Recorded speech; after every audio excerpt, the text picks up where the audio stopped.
David Alpert of Mastery Consulting. This should be an interesting video for you to watch. I want to talk about the power of storytelling by telling a story to show you how I can get you on the edge of your seat and how you can do the same if you're advanced equipped with a couple of stories so that whenever you go out and engage with potential clients or your network, you captivate them. Here we go. Are you ready? Okay, I grew up in New York and I went to work for an investment bank, which acquired companies, grew them, and flipped them. One of the companies they acquired was a company called Crescent Jewelers based in Oakland, California. So the company, Morgan Schniffen Company, the investment bank, moved me from New York out to San Francisco in October of 1990. I was 24 years old. My father had just passed away. I was kind of excited for a change, to be honest. So I got on an airplane with a shoulder bag only and moved to a city that I'd never been in and never knew anyone in my life. When I arrived in San Francisco, I moved into a studio apartment. And I didn't search for the apartment. It was offered to me by the person I was going to be working for at Crescent Jewelers. So one of the managing directors in New York, a guy I reported to by the name of Brad Stinn, had already moved out to California to take over as the CEO of Crescent Jewelers. So I was going to work for Brad. Brad actually called me his junior shitbird. That was his expression for me. I guess I was a minion at the time, if you will, right? And I was an associate in the investment bank. My job was to go out and be an assistant to the CEO. So I move out to San Francisco. I move into this cute little, by the way, it was a studio apartment, 2000 Broadway in Pacific Heights, 2000 Broadway, with a direct view of the Golden Gate Bridge. It was really cool. Anyway, about 3 days after I move into this new city, Brad comes, picks me up, and takes me out for a burger and a beer. And in the 10 or 11-year period of time that I worked at Crescent Jewelers, it was the only time I socialized with Brad, even though I worked for him the whole time. Brad was a terrific CEO, but was cutthroat, intimidating, aloof, if you will.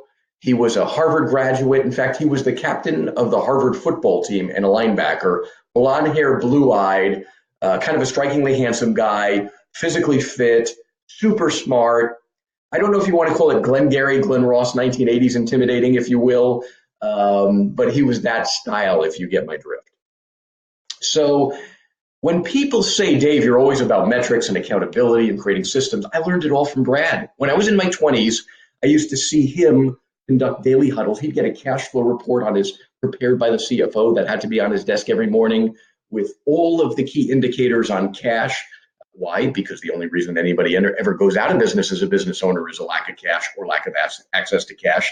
He also conducted weekly meetings with all of the department heads that I have the privilege of attending as a young guy, right? And they would share their metrics out loud each week in front of a group and then attack problems. I learned this rhythm of metrics and measuring, daily huddles and accountability and weekly meetings from Brad. I learned a great deal, frankly, from him, who is now serving a 12-year sentence in a federal penitentiary as we speak at this moment in time. Incredible.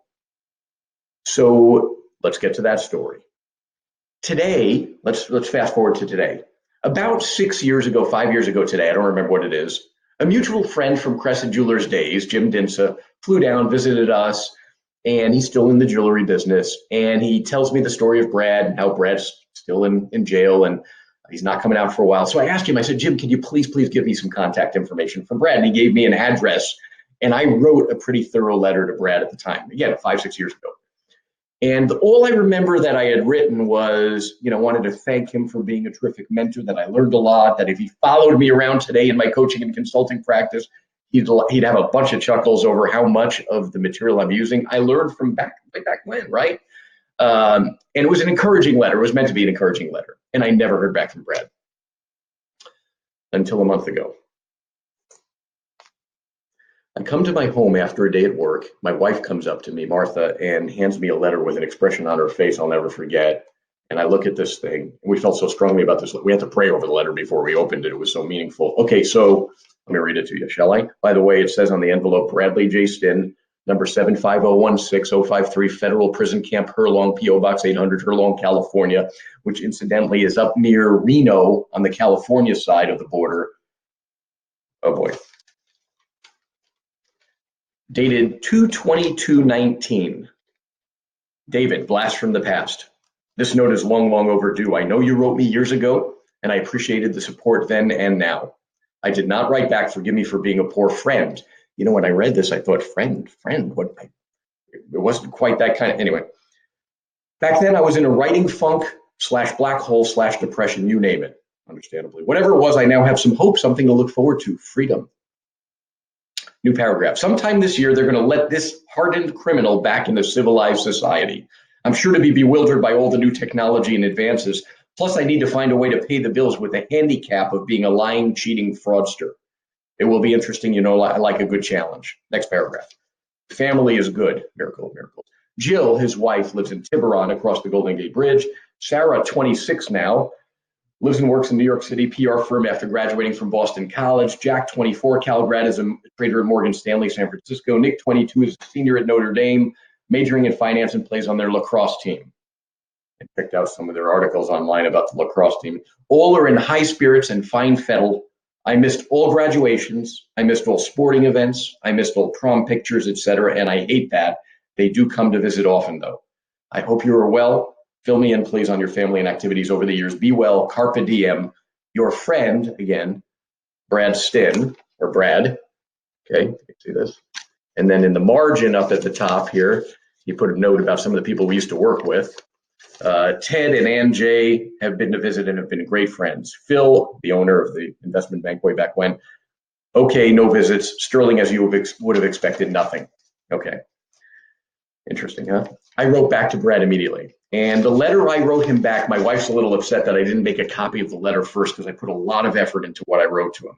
And I basically said this: not only did I repeat the fact that he had an influence on me as a mentor in my early days of business, but also wanted to encourage him by saying, well, a couple things. Number one, I can only imagine what it's like to count down the days to be reunited at home with your family, etc. And encourage him, saying, I can't wait to see what he does with this next chapter of his life, because with this vantage point that he now has, with this sense of perspective that few people ever get, man, is he going to have an impact. And he's an influential guy, and that's not going to have changed. So I wrote an encouraging letter again. And yes, I received a second letter back from him, which I'll share for this moment in time. But what was that story all about?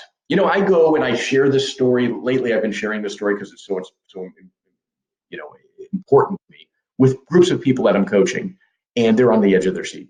And they could have been half asleep 5 minutes ago. They're on the edge of their seat listening to the story. They even want me to read the second letter and tell them what's the update and all this kind of stuff. The power of storytelling. Look, this story had nothing to do with what I'm trying to help you with in your businesses and lives. Perhaps it had nothing to do with anything, or didn't it? Storytelling is incredible and impressive because just by me sharing a few minutes of a personal story with you that had impact, you learned a lot about me and my value set and what's important to me and about my past. And what I'm going to argue is you and I don't do enough of it at all. Facts tell, but stories sell. Likability and connection are an essential ingredient to building relationships with people. My question for you today is, what one or two or three stories that are fascinating could you throw into your tool belt in order to share with people when you're building connection and relationship?